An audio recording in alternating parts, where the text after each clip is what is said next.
Bien, bonjour tout le monde. Merci d'être là en dépit des difficultés.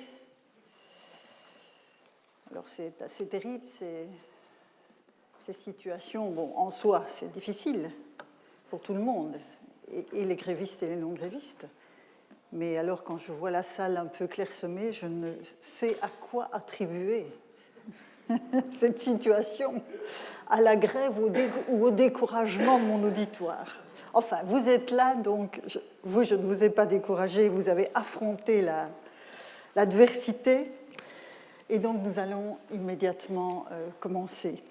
Alors, la semaine dernière, nous en étions restés au constat que le bon daimon et la bonne fortune étaient respectivement l'action divine pourvoyeuse de bienfaits et son accomplissement au sens de la concrétisation de cette action divine dans la vie des humains.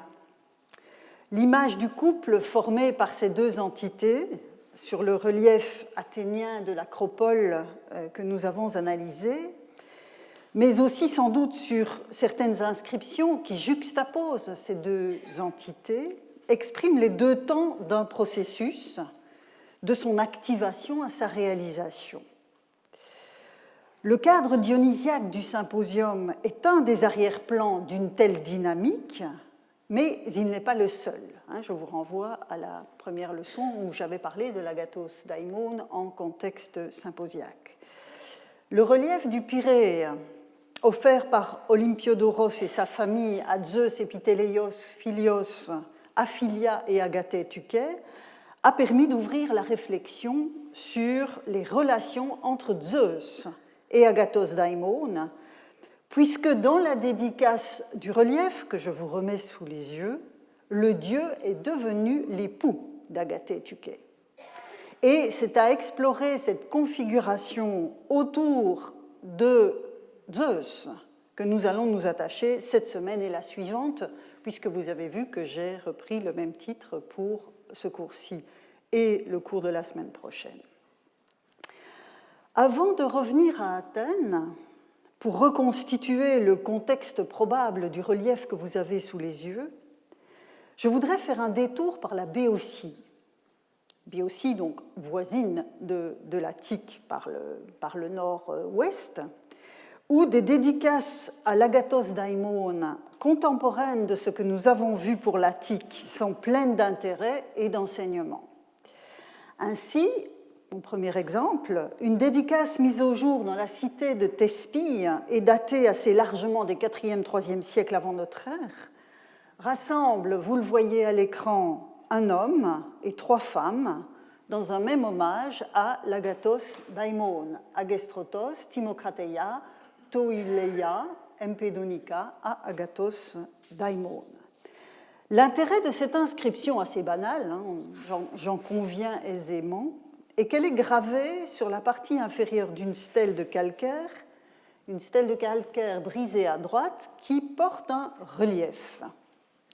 Ce dernier, vous le voyez surtout sur le dessin parce que la reproduction est, je vous prie de m'en excuser, d'assez mauvaise qualité, mais sur le dessin, qui est fidèle, on voit le destinataire divin de l'hommage qui est assis sur un trône, tourné vers la droite et vêtu d'un manteau qui laisse le haut du corps dénudé.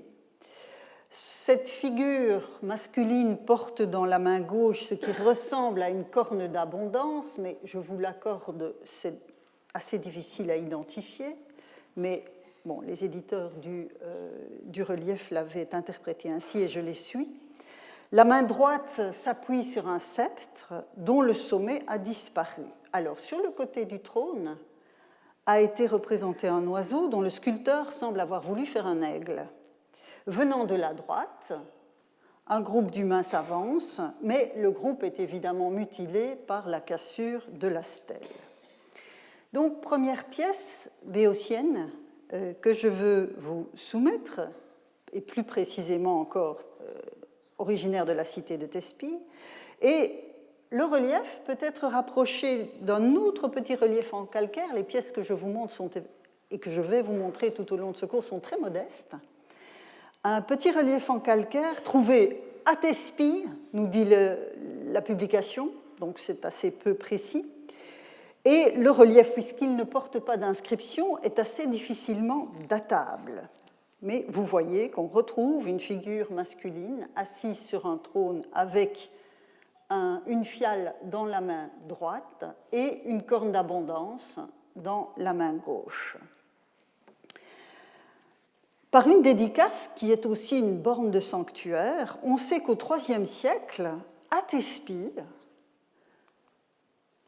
le dieu, donc Agathos Daimon, cette entité que nous pistons maintenant depuis le début de ces leçons, avait donc un téménos, une enceinte consacrée, à Thespie ou à l'entour, parce que là encore, ce n'est pas évident de situer le téménos en question. Et donc, vous voyez l'inscription « Théophestos, fils de Dailès, à l'Agathos Daimon, a dédié cette enceinte », donc le téménos que vous avez dans le grec.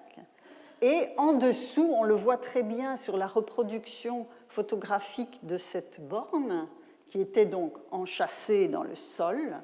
Vous avez donc ici la dédicace et ici l'indication Oros Iaro, donc Yarou, borne du sanctuaire. Et cette borne a été retrouvée en 2 exemplaires. Donc elle marquait manifestement les contours de cette enceinte consacrée à l'Agathos Daimon. Avant de poursuivre le déploiement de ce dossier béotien, les documents que l'on vient de voir, tout modestes soient-ils, permettent déjà de poser 2 constats. Premier constat, à Thespie, Agathos Daimon fait l'objet de démarches dédicatoires proprement dites depuis la fin de la période classique au moins, et ces démarches pourraient s'inscrire dans le cadre d'un sanctuaire où les reliefs étaient dédiés, l'atteste la borne que vous avez sous les yeux. Deuxième constat, à Thespie toujours, Daimon peut assumer une apparence anthropomorphe, c'est le cas de ce relief, comme à Athènes sur le relief de l'Acropole.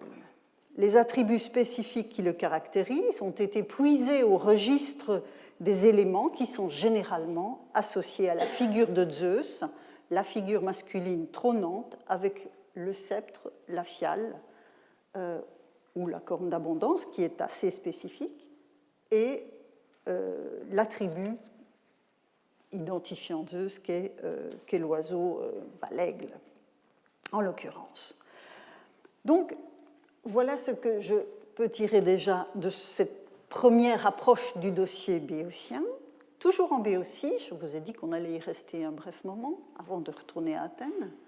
Toujours en Béotie, mais à l'Ébadée, qui était le siège d'un oracle très réputé du sanctuaire du héros Trophonios, on a mis au jour une dédicace du IVe siècle, donc vous voyez qu'on se situe dans ce créneau chronologique de la fin de l'époque classique, début de la période hellénistique.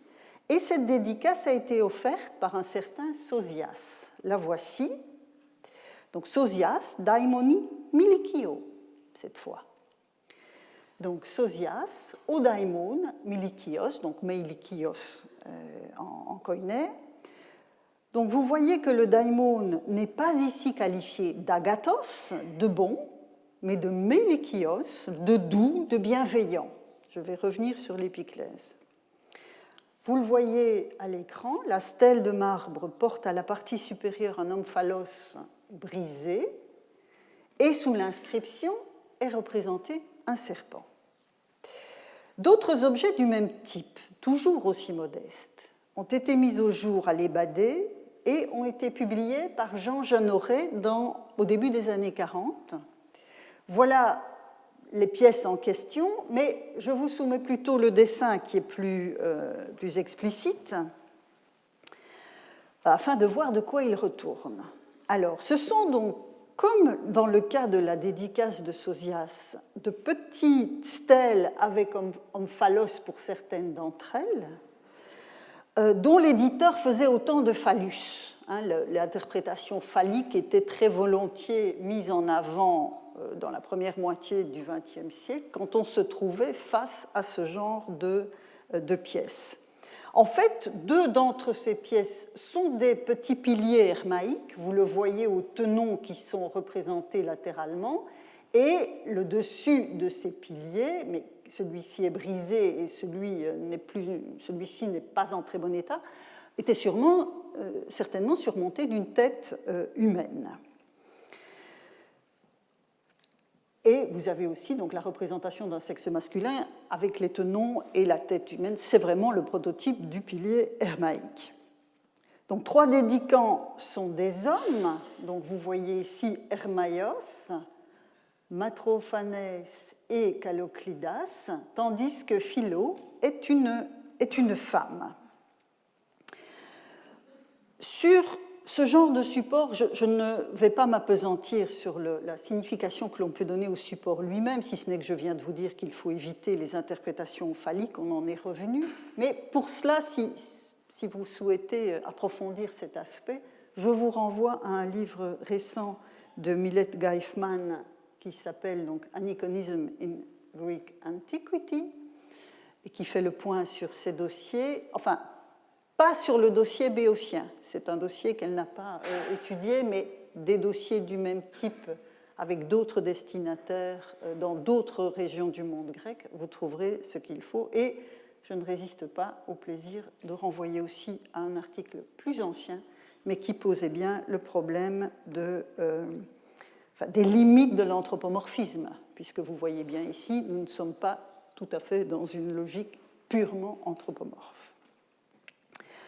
Face à cette série, je reviens donc à mes piliers de l'Ébadé, on voit clairement que le terme daimon choisi par Sosias, dans la première inscription avec le serpent que je vous ai montré, mais aussi par Hermaios, fils d'Aristoclias, par Philo, par Matrophanès, est structurellement équivalent au nom de Zeus dans la composition telle que l'a formulée Kaloklidas. Vous voyez ici qu'Hermaios fait une dédicace au daimon meilikios dans des variantes dialectales.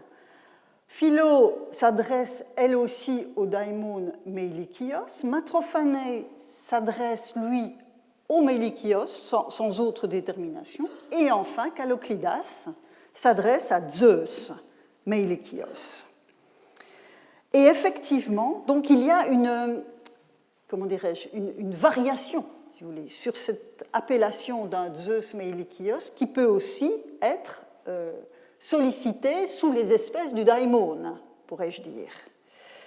Et effectivement, dans l'écrasante majorité des occurrences de l'épiclèse meilikios, dans tout le monde grec, parce que c'est vraiment un cas remarquable dans sa transversalité, y compris ailleurs en Béotie et à Athènes, où nous allons bientôt revenir, le dieu Meilikios est Zeus.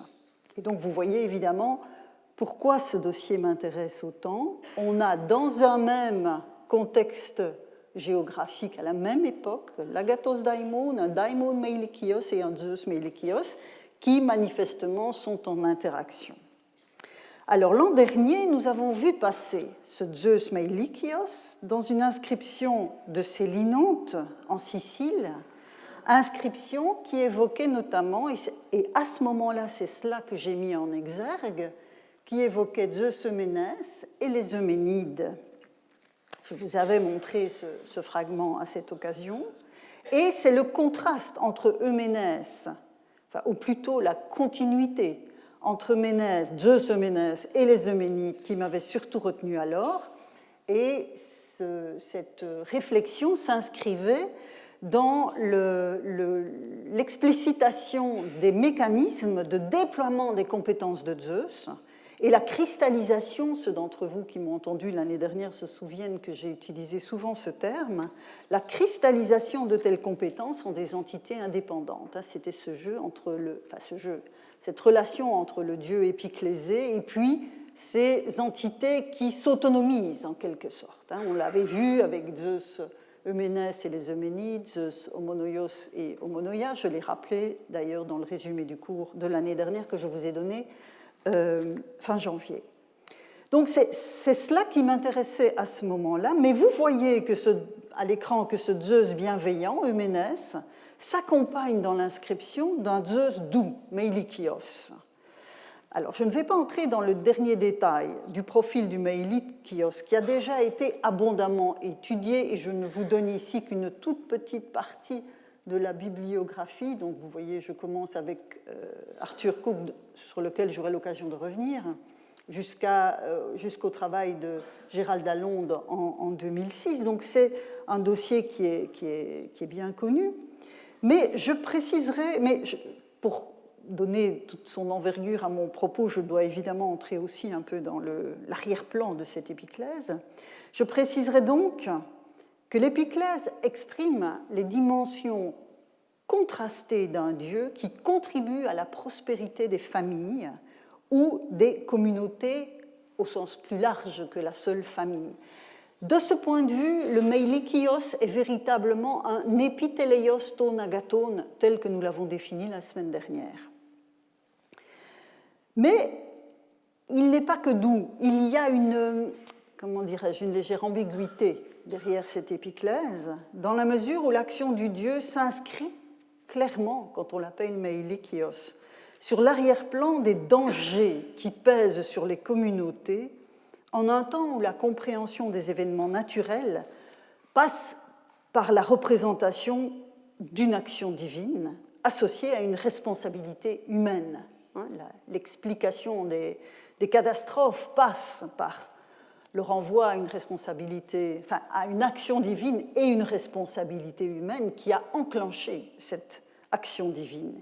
Et l'expression de cette responsabilité humaine l'expression passe par la souillure, par la représentation d'une souillure dont celle du sang versé est la plus grave.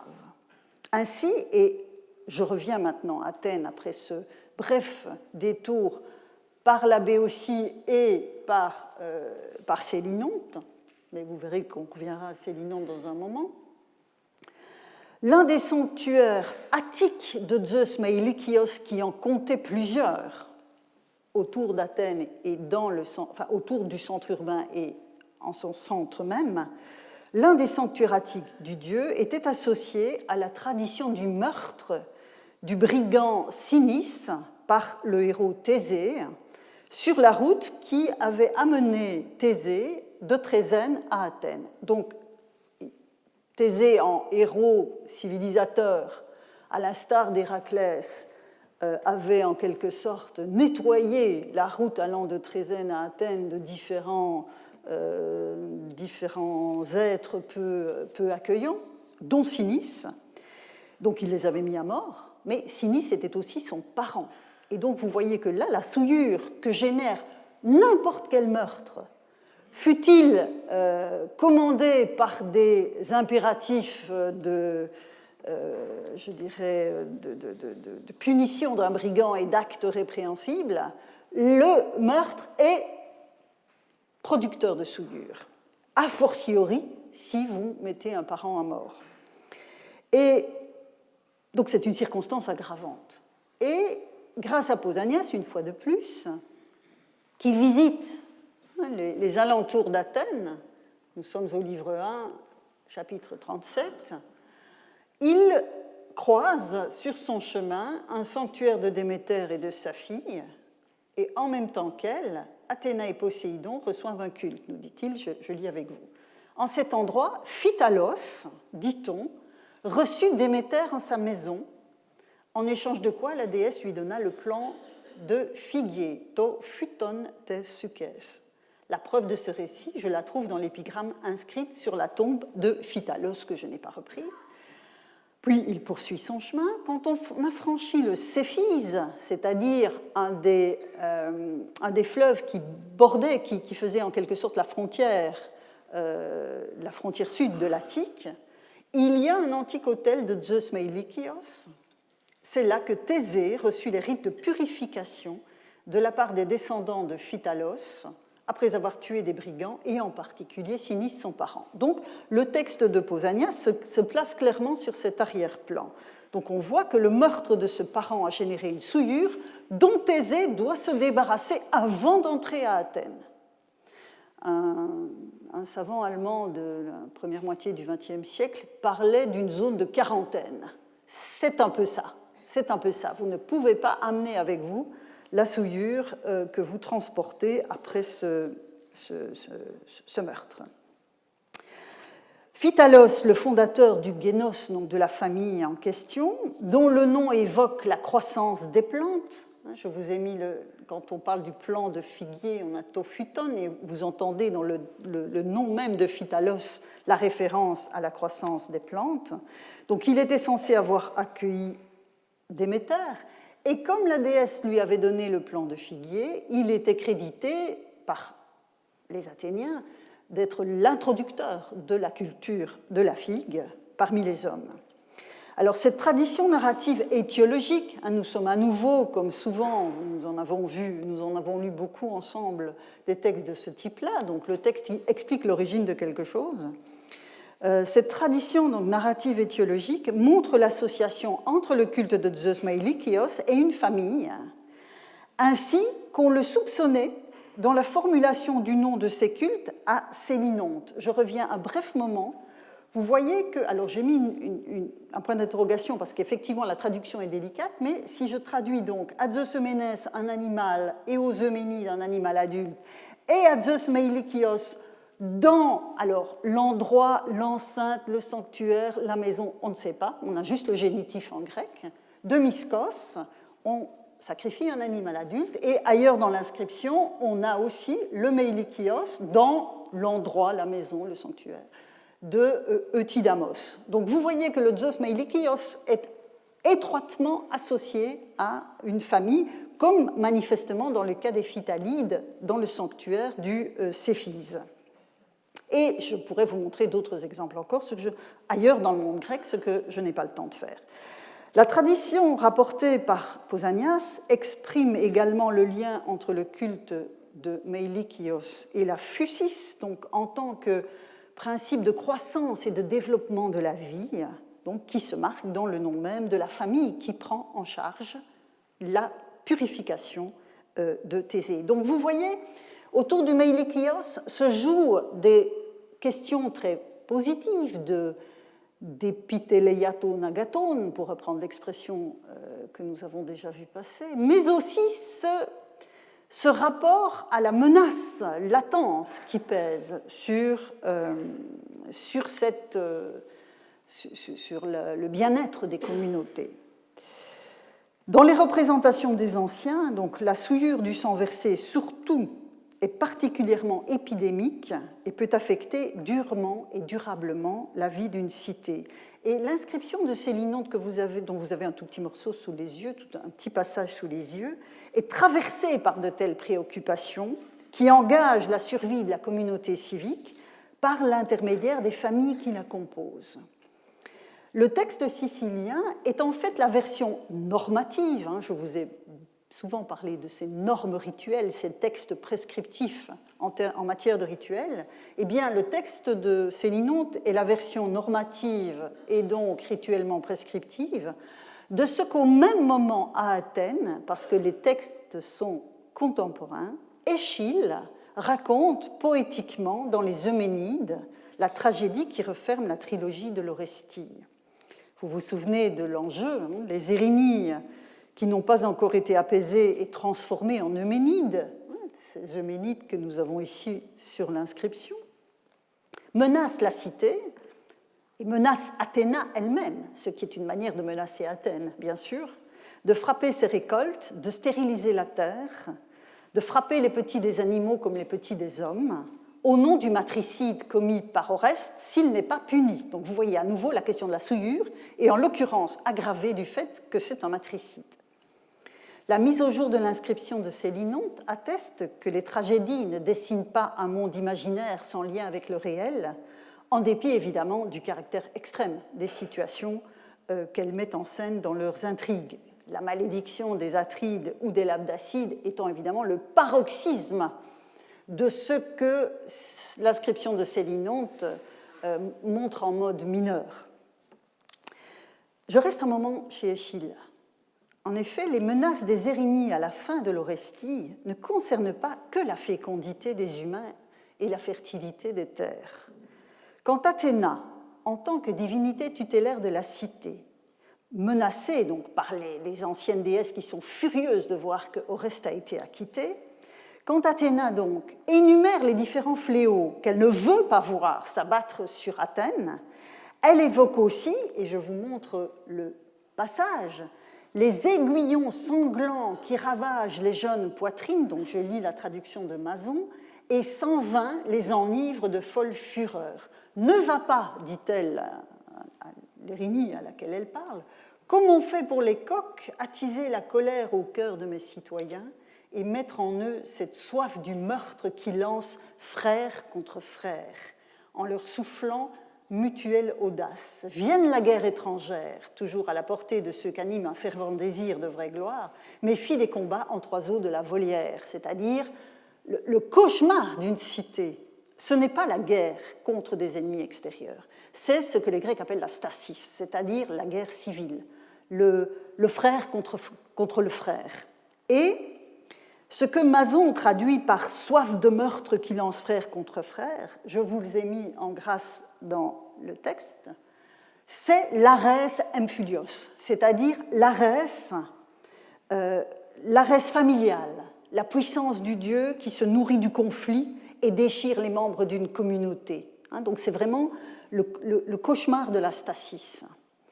Et donc vous voyez que les Érinies dont Athéna entend contrer l'action négative ne sont pas uniquement concernées par des problèmes de récolte ou de stérilité des femmes. Il y a aussi cet arès emphylios qu'il faut anticiper. Et le contraire de cet arès-là, c'est la philia. La philia, l'attachement réciproque, tel que la promeut Zeus Philios, ou encore, comme à Mytilène où nous sommes passés la semaine dernière, l'homonoia, la concorde, patronnée par Zeus homonoios. Et donc vous voyez ce contraste, où les calamités que un Zeus meilikios est censé arrêter, dont il est censé protéger la communauté, ne sont pas que des questions d'alimentation, j'ai envie de dire. C'est aussi l'avenir même de la communauté dans toutes ses composantes qui est en jeu. C'est donc pour protéger des dangers violents qui menacent la survie des familles, des lignages, des cités, qu'est invoqué Zeus meilikios, plus ou moins explicitement selon les contextes. Alors évidemment, les meurtres tels que le matricide d'Oreste ou la mise à mort de Sinis par Thésée, ce sont des paroxysmes, mais que peut aussi susciter la guerre civile au sein d'une même cité. Et on voit bien que certaines fêtes dans le calendrier des cités, notamment à Athènes, anticipaient ce problème en purifiant la cité de façon régulière, en anticipant en quelque sorte sur les problèmes.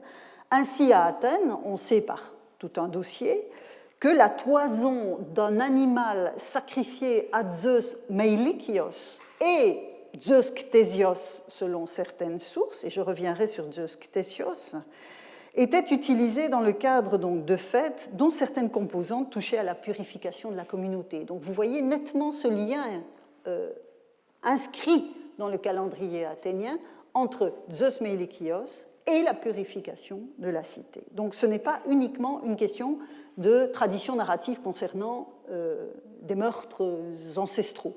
C'est vraiment dans le rythme régulier de la vie des fêtes athéniennes.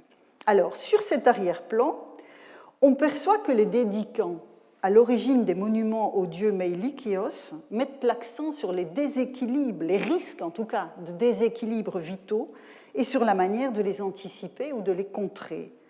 Alors, le modeste dossier béotien que je vous ai montré, regroupant les piliers dédicatoires que nous avons vus il y a un instant, donc, associe la notion de daimon à cette fonction de Zeus comme meilikios et par ailleurs habille l'agathos daimon des attributs généraux du dieu de l'Olympe. Les interactions sont donc évidentes entre cette déclinaison du destinataire des offrandes et j'ajouterai à ce dossier, en revenant encore un instant en Béotie, 2 dédicaces qui datent de la même période, où on voit que Zeus Meilikios est associé à une figure féminine qualifiée de Melikia, la douce, la bienveillante, en un couple qui n'est pas sans faire penser à l'Agathos Daimon et l'Agathé Tuké. Donc vous voyez qu'on a là un faisceau d'éléments qui montrent les interactions entre tous ces éléments et qui installent décidément Daimon au cœur d'une pratique rituelle, ce qui est évidemment toujours mon objectif sous-jacent. Il est dès lors temps de revenir à Athènes, à la démarche d'Olympiodoros, honorant Zeus Epiteleios Philios, le fils de Philia et l'époux d'Agathé Tuké, afin d'en saisir le contexte. Alors, ce relief athénien, je vous en ai déjà plusieurs fois parlé, mais je ne l'ai pas encore remis dans son contexte topographique. Il a été découvert au Pirée sans plus de précision. Malheureusement, les fouilles archéologiques par le passé n'avaient pas le degré de précision et d'exigence de précision qu'ont les fouilles d'aujourd'hui. Par ailleurs, en 1878, lors de travaux routiers, une petite dizaine de dédicaces à Zeus a été mise au jour dans la région rocheuse, le long de la côte, entre le bassin de Mounikia et celui de Zéa. Ce sont donc 2 bassins du port du Pirée, dont vous avez une carte ancienne ici sous les yeux. Alors, quand la route entre les 2 bassins a été construite à la fin du XIXe siècle, on a mis au jour toute une série de reliefs dans un paysage dont malheureusement l'urbanisation terrifiante d'Athènes depuis plus d'un siècle empêche aujourd'hui de voir quoi que ce soit. On doit donc se fonder sur les dessins du vieil atlas von Hatten de Curtius et Kaupert, dont vous avez ici quelques images,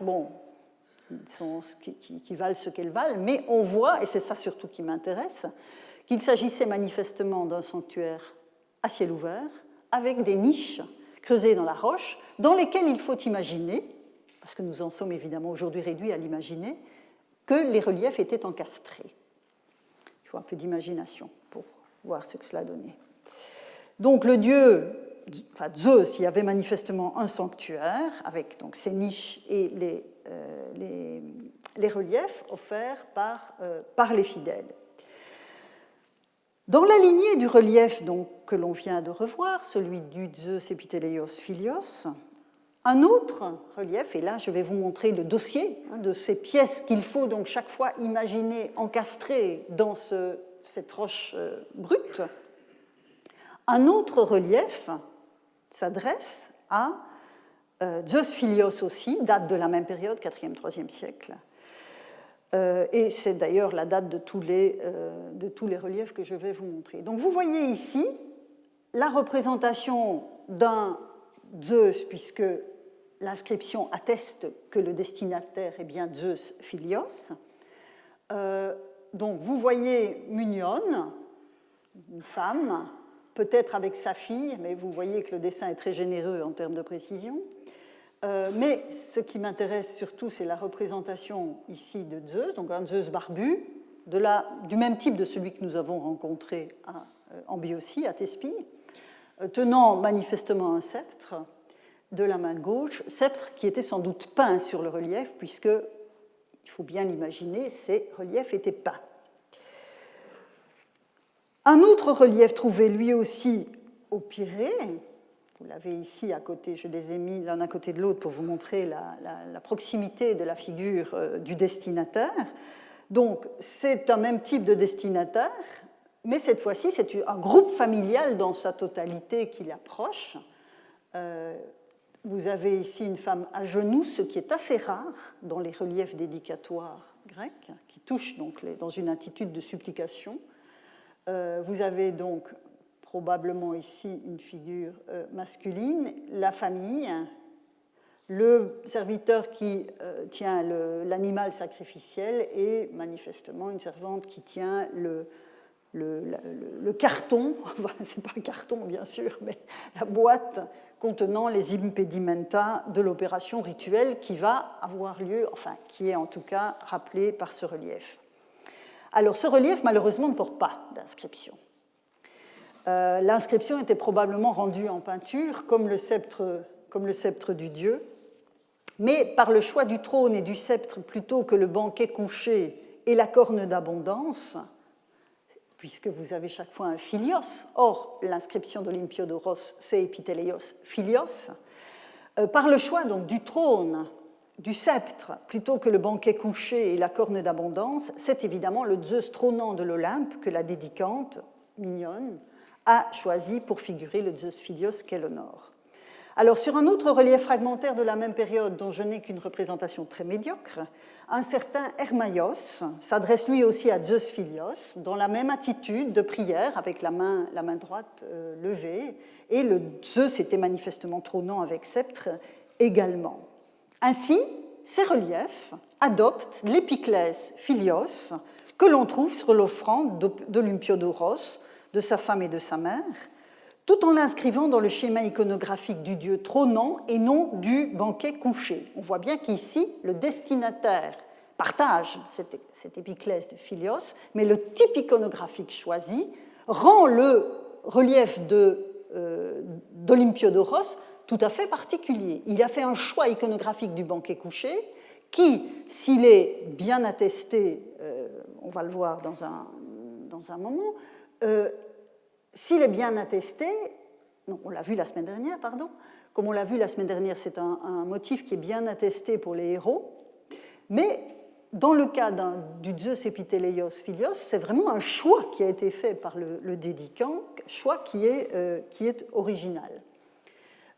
Donc vous vous rappelez cette corne d'abondance, et alors on a une autre corne d'abondance sur un relief qui provient du même endroit, toujours ce pirée un peu vague.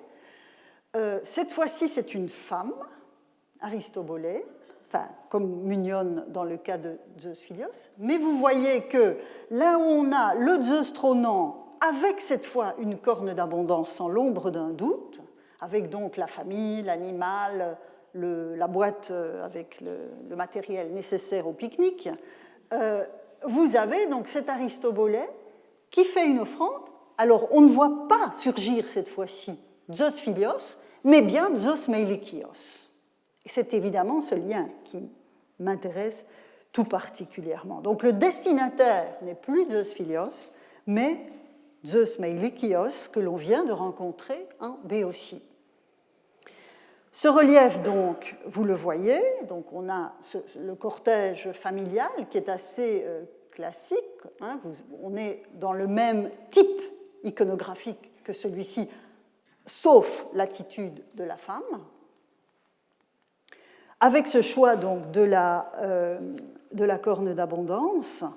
Alors évidemment, on voit bien dans la confrontation entre ce relief et celui d'Olympiodoros, je vous ai mis les deux Zeus ici, l'un à côté de l'autre, on voit bien la distinction du motif dans sa généralité, banquet couché d'un côté, Zeus trônant de l'autre. Mais vous avez donc ce partage de la corne d'abondance, et je vous répète, ces reliefs viennent du Pirée. Donc, le choix de représenter une corne d'abondance. D'un côté, on a un Zeus epiteleios philios, de l'autre, un Zeus meilikios, avec entre les deux donc, le philios tout seul, qui fait en quelque sorte la jonction. Alors, parmi les trouvailles dont on pense qu'elles proviennent également du sanctuaire de la région du Pirée, figurent d'autres reliefs au nom de Zeus Meilikios. Je dirais même que c'est le dieu qui apparaît, dont le nom apparaît le plus souvent dans les inscriptions qui viennent de cette région. Ainsi, encore une fois, ce relief, un relief avec le Zeus trônant devant un autel, la fiale et le sceptre à la main, et on a donc Aristarché qui fait cette offrande au Zeus Meilikios. On voit bien ici que les types iconographiques paraissent interchangeables entre le Zeus Philios et le Zeus Meilikios. Mais ce n'est pas tout. En effet, deux reliefs fragmentaires du Pirée à Zeus Philios, dont je n'ai malheureusement pas de reproduction, représente le destinataire de l'offrande sous la forme d'un serpent. Donc, Zeus Philios, on a deux exemples d'une représentation qui présente un serpent. Ça doit ressembler à ce genre de choses. Et donc, vous avez sous les yeux cet impressionnant relief du Pirée. Enfin non, le relief n'est pas impressionnant comme tel, c'est le serpent qu'il représente qui est impressionnant.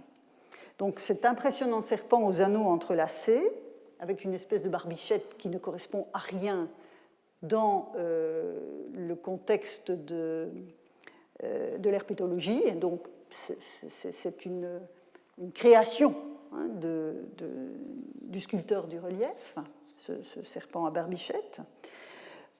Et donc ici, vous voyez clairement sur la stèle dont je vous ai mis à la fois la photo et le dessin que ce relief s'adresse à Zeus Meilikios. Alors, on n'a pas de Zeus trônant, on n'a pas de sceptre, on n'a pas de fiale, on a un serpent. De la même région, pour vous montrer que ce n'est pas un cas unique, on a aussi ce relief malheureusement brisé, dont on est sûr du destinataire, et à nouveau, on a ce serpent. Alors, il est difficile de savoir s'il ouvre la gueule ou bien s'il est lui aussi affublé de cette espèce d'appendice barbichette. Et vous avez ici le dédicant qui apparaît, peut-être suivi d'autres. La cassure ne permet pas de le savoir. Alors, à ce dossier, j'ajoute ce remarquable relief qui est conservé à Berlin. Malheureusement, il ne porte pas d'inscription, mais il provient aussi de la région du Pirée et il est probable qu'il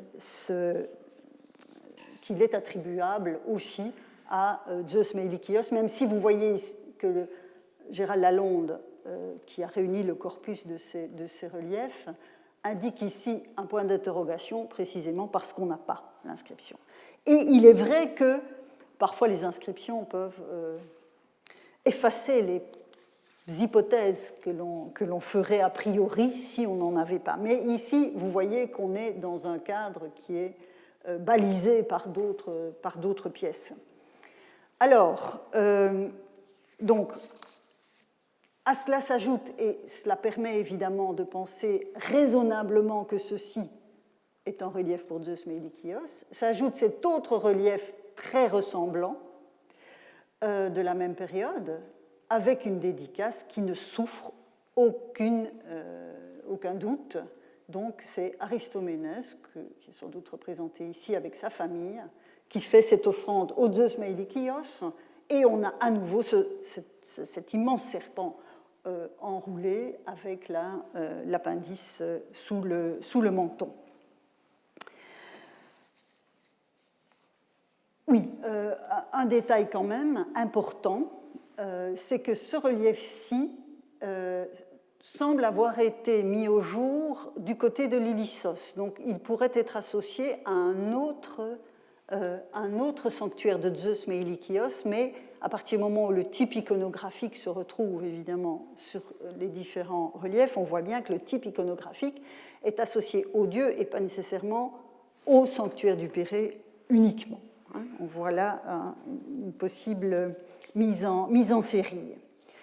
Alors, toujours dans la région du Pirée, je vous ai dit que décidément l'identification était parfois difficile.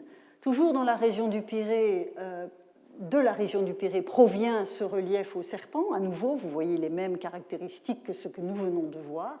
Mais Héracléidès a eu la mauvaise idée de le faire inscrire simplement au nom du Théos. Donc Héracléidès, ô Dieu. Malheureusement, il n'a pas défini, il n'a pas déterminé le Dieu dont il s'agissait. Alors, s'agit-il de Zeus Philios, de Zeus Meilikios ? Nous ne le savons pas, mais ce qu'il m'importe de vous montrer ici, c'est évidemment le type iconographique à nouveau,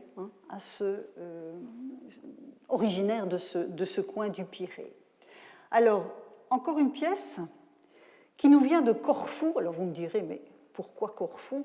Parce que, vous savez, les reliefs, ça voyage. Dès l'Antiquité, ils voyageaient. Et puis, pour ne rien dire d'une forme de trafic des antiquités qui remonte haut dans le temps.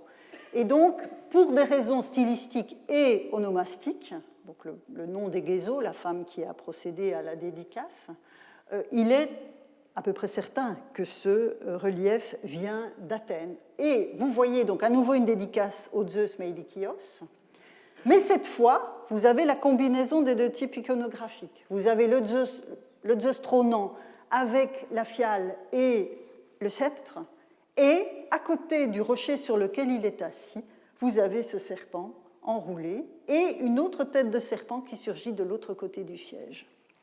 Donc vous voyez ici le mélange des deux types iconographiques, puisque ce relief mêle la figure anthropomorphe du dieu et celle du serpent, quel que soit d'ailleurs le sanctuaire attique du dieu dont le relief provient. Mais ce qui m'importe, encore une fois, c'est de voir l'association entre Zeus Meilikios, le Zeus trônant et le serpent. Donc on a une association entre la figure divine et l'ophidien qui, sur les autres reliefs où il est seul, prend la place du destinateur divin de l'offrande. Parce que c'est ça, évidemment, qui est tout à fait remarquable sur ces reliefs, c'est que, où le serpent apparaît tout seul, c'est qu'il a véritablement pris la place du destinataire. Donc, vous imaginez sans mal à quel point cela fait fantasmer, je vais y arriver dans un instant. Alors, j'ai déployé ainsi devant vous la partie la plus significative du dossier documentaire qui permet de mettre en contexte l'intéressante dédicace d'Olympiodoros. Et j'en profite d'ailleurs pour attirer votre attention sur le fait que Olympiodoros, ça veut dire cadeau de l'Olympien. Donc, rien que dans son nom même, il y a une référence à Zeus. Donc, Olympiodoros et sa famille. En effet, on peut faire l'hypothèse que les différents reliefs trouvés au Pirée proviennent du sanctuaire de Zeus entre le port de Mounikia et celui de Zéa. Je vous remets la carte sous les yeux. Et pour être complète dans la présentation de cette problématique et pour complexifier encore le dossier, je dois ajouter que le sanctuaire à ciel ouvert de Zeus en ce lieu était proche de l'Asclépieion du Pirée. Cet Asclépieion qui est très célèbre dans la mesure où il est attesté déjà dans le Ploutos d'Aristophane, qui évoque l'incubation que ces personnages ont faite au sanctuaire du Pirée. Et donc le sanctuaire remonte à la fin des années 420. Et de ce sanctuaire d'Asclépios au Pirée, qui se trouvait, vous voyez, assez proche, dans la même zone entre le port de Zéa et de Mounikia, le sanctuaire du Pirée, d'Asclépios au Pirée, a aussi produit toute une série de reliefs, et un des plus célèbres, sans doute, présente une scène d'incubation, donnant quasiment une illustration au texte d'Aristophane. Un autre représente le dieu et les divinités qui lui sont associées, dont Hygie, la santé, dont je vous fais remarquer que dans ce sanctuaire, elle est son épouse, ainsi que l'atteste ce mouvement de la main et du voile dont nous avons déjà parlé la semaine dernière, scène de dévoilement. Provient de ce sanctuaire aussi une scène de procession sacrificielle qui montre une famille telle que nous en avons vu déjà dans les reliefs précédents.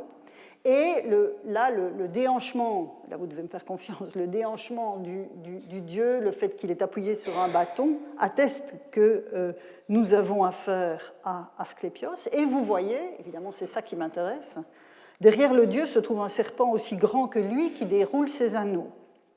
Donc ici, alors que jusqu'à présent nous avions vu le serpent gigantesque comme seul destinataire ou des serpents comme attribut d'un Zeus trônant, ici vous avez donc une espèce d'équivalence visuelle entre le dieu et le serpent.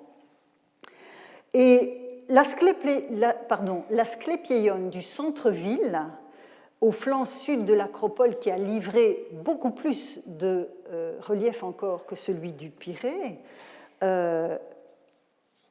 fait figurer aussi des serpents sur ces reliefs, mais sans atteindre l'ampleur de celui-ci. Je vous donne un exemple qui vient du centre-ville.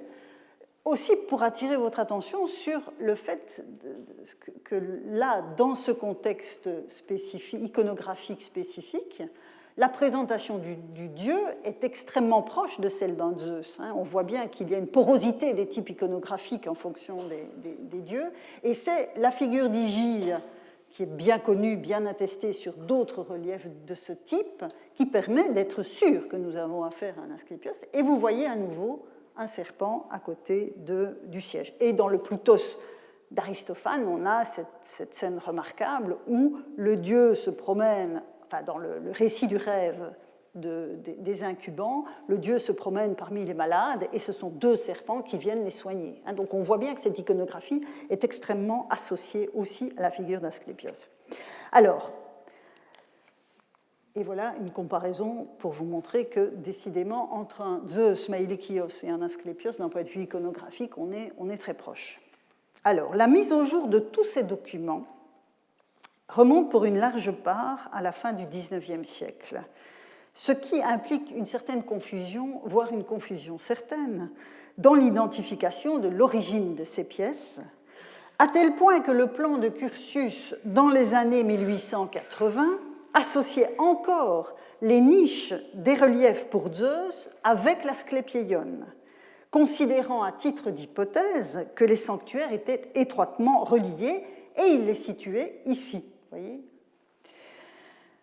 Alors, cette hypothèse a été rapidement écartée, mais la question de l'origine de certains reliefs reste marquée par ce flottement, une sorte de péché originel dans ce dossier.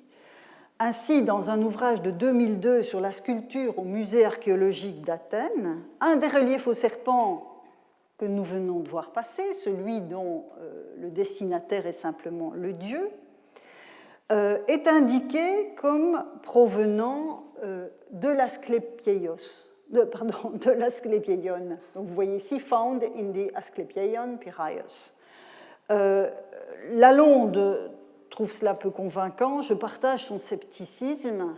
Quand on fait la généalogie de cette découverte, c'est manifestement un relief qui faisait partie, de ceux qui ont été mis au jour près des niches. Mais vous voyez que le flottement est toujours bien présent.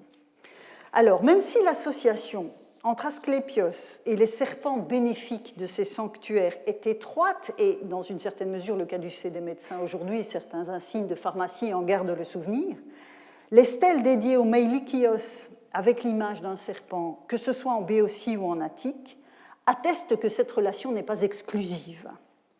Il faudra néanmoins s'intéresser à la signification respective de ces animaux qui apparaissent surtout dans l'ordre de Zeus et d'Asclépios, mais ça, ce sera pour la semaine prochaine. Je reviens, et je vais conclure, je reviens à Zeus.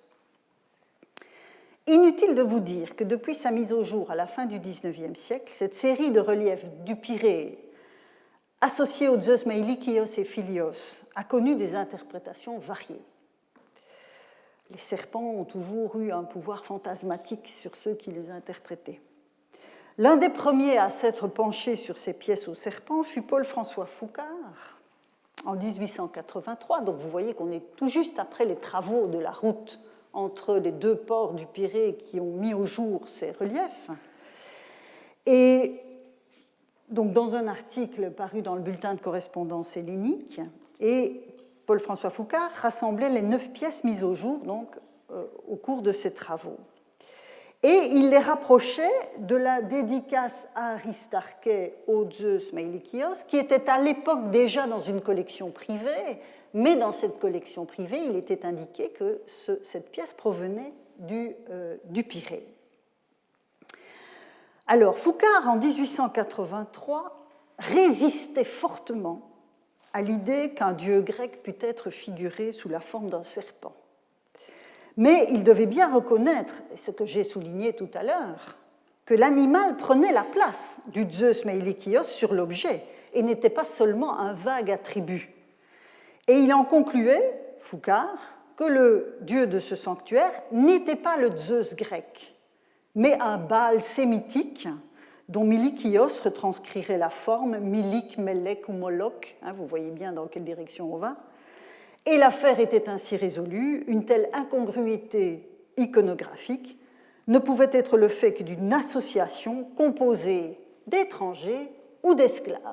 Nous sommes en 1883. Le miracle grec est encore bien présent et les Grecs rationnels ne peuvent pas assimiler Zeus et un serpent. Donc c'est du côté des esclaves ou des étrangers qu'il faut aller chercher, c'est tout à fait typique.